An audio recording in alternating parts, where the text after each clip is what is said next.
where the body comes into play. Okay, so these are the power components. So there's 4 biomechanical features that relate to the body pivoting, to generating the power. Okay, first one's your anchor. We already talked about it. You rotate around your left hip joint, your right hip joint, your center of gravity. Isolating that pivot point is a part of what your body does. Okay? What's your torque system? Most people are told keep the lower body still and coil the upper body. Okay? So, you know, what if you have a short torso or you have a real stiff torso and you can't coil? Does that mean that you can't generate torque in your system? Of course not. If I took a piece of rebar, I bent it into a V, and I cemented the bottom of those V's into the ground, I took that rebar and torqued it and let it go, there'd be a lot of rebound in that rebar, wouldn't there? Be a lot of torque in there. It would have a lot of stored energy, right? Well, a lot of players do that. They feel like they plant their feet in the ground, they rotate from their hips, they got a lot of torque in their legs. Now, I torque my legs and I torque my upper body. We call that full torque, okay? But some people can't do that. They're just not flexible enough in the upper body. So they torque the lower body as much as they can, and whatever the shoulders do, they just do. Okay? That'd be a lower torque system. And, you know, a guy who will never go to Milton or never work out or never get flexible enough to utilize their upper body for coil, they've still got to get energy somewhere. It's either going to be thrusting strength or it's going to be lower body strength. Okay? And adding that torque into that lower body activity allows them to do that. There are lots of other actions in sports, whether it's a discus thrower, or shot putter, or a hammer thrower, that create the same type of torque in their lower body. Okay? But most of them are in good shape, so they get torque in the lower body and the upper body. That makes sense? So you can learn to torque the lower body. Sam Snead used to believe it. Turn the lower body as much as you can. Just let the shoulders react. Worked pretty good for him, too. You know, you look at John Daly's and you look at the Payne Stewarts. They torque their lower body as much as their upper body. Okay? So a lot of those players have what we have a transitional differential.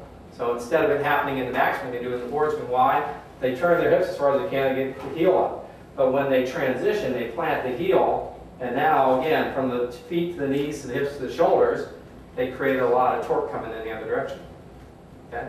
Okay. Most of those players are what I call full torque players, but, you know, all of a sudden if they get hurt, like Rocco Mediate cannot create a lot of upper body torque, can he? You know, with the issues that he's had. But for a while, he was still rotating his hips and his legs really well. He's still generating a lot of power. Good enough to play a tour. Okay, does that make sense? Okay, so clearing. What is clearing? Clearing is rotating in posture during the transition. So think of it this way. When I set up, my rear end might be against the wall at this point. Right?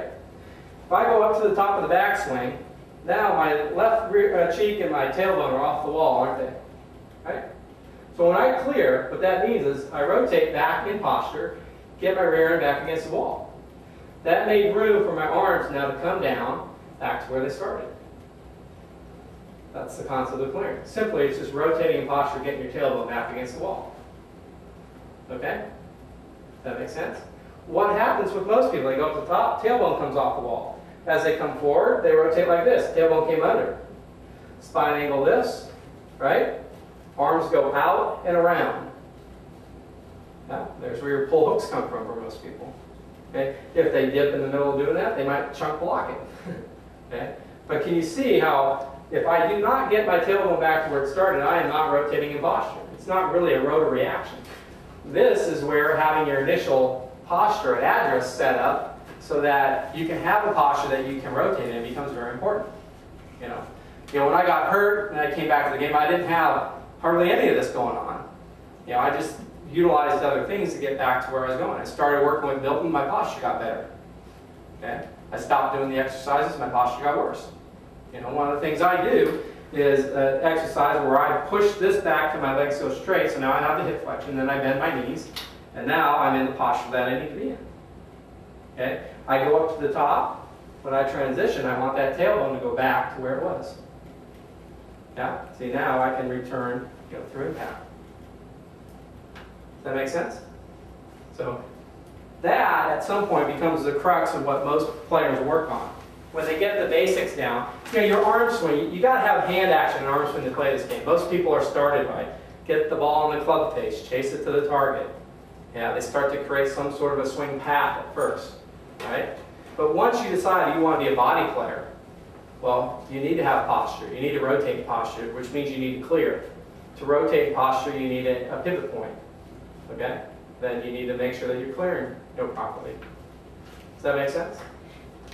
And I mean, any comments or anything along the way, throw it out there. Yeah. Tell me why do you think people go forward on the downswing into the ball? You mean with their tailbone? I just think it's easier. You go up to the top, what happens is your tailbone came off the wall and people try to rotate around that position. The center of that position moved, right? And they just try to rotate around it. It's easier for it to come under, path of least resistance. What people actually feel like, it's also perception. You go up to the top of the backswing and you get your butt back against the wall, I guarantee you tell me you're backing up. You don't feel like you're just returning to where you started. You feel like you're backing up. But once they start to realize you do it against the wall enough times, I hold the club up there on the rear end when they're out on range, and they go, wow, I really am just getting back to where I started. Their perception changes, and now they don't fight it. They feel like I really need to do it. But I really think that it's a perception. There was a whole period of time where people went to the top of the backswing and said, drive the knees and keep the head back. Well, that immediately throws your tailbone out, doesn't it? So the more you try to utilize lateral weight drive, the tailbone's not going to rotate posture immediately. That's why throwers have a harder time doing it than even hitters. Hitters, at least, they just sort of stay in position and thrust at it, right? But as soon as you maximize lateral weight drive, your tailbone, it's really hard to make it go back when you're trying to drive laterally. So, I mean, there's a whole educational process that golfers have gone through it, even historically, right? But the more you understand posture and the more you understand what they need to do, and John's system will show you, Tiger does that better than anybody else. Tiger clears his hips and rotates the posture better than anybody else. He actually does it too far and then he has to come out of it, doesn't he? Yeah? So, but the guys that rotate and posture better are the guys that are playing better. Quinney's been working on that. He's had better success with it. He does, the longer the club gets, he gets that butt back and he kind of rotates it in here, and he kind of starts to move in that direction. With the longer clubs, he starts to come up and out of it. But with the shorter stuff, and the shorter the shot gets, the more he stays right in there right now. So you could see him this last weekend. He really does do more of it, and that's why he's playing better, even though he hasn't got it down yet. They highlighted that. I don't know if you saw that in the slow motion video they show on that, where they show him just coming out of his impact, or his rest position on impact. He totally stood up. And there are other concepts. In other words, that theory, like when I say that you have to clear and return back to where you are, says that you have to return the club on the same plane that it started on. There's actually 3 delivery planes. There's center of gravity plane, there's torso plane, and there's shoulder plane. The bottom of your tailbone would be the bottom end of the rotating part of the torso. The sternum's the upper end of it, right? Okay. And since there's torque in there, if the shoulders unwind faster than the hips, the club's going to come down on the shoulder plane. It's centrifugal force. The club seeks whatever path of rotation is stronger. Okay? Take a David Duvall when he was playing good, or Vijay Singh. When they come forward, they were rotating their hips stronger than their shoulders. Their shoulders were hanging back. So the club automatically dropped down onto the center of gravity plane because this was stronger than this. You take a guy like Peter Jacobsen, where the whole torso rotates more as a unit, all of a sudden the club seeks a spot that's somewhere right in between. It's a little higher than it was at address, but it's not all the way up on the shoulder plane. So we'll see slotting methods is one of the biomechanics, and it influences what plane you deliver that club on. Okay? Good. The next one, as far as pivoting, is what I call axis of symmetry. Just like your pelvis has 3 points to rotate around, your upper body is trying to rotate in a more symmetrical manner also. And so typically, if you are in really good shape, you will rotate around the axis that's right down the center line of your body. Whether your left hip joint, center, or right hip joint anchor, it doesn't matter. You rotate right around that center line.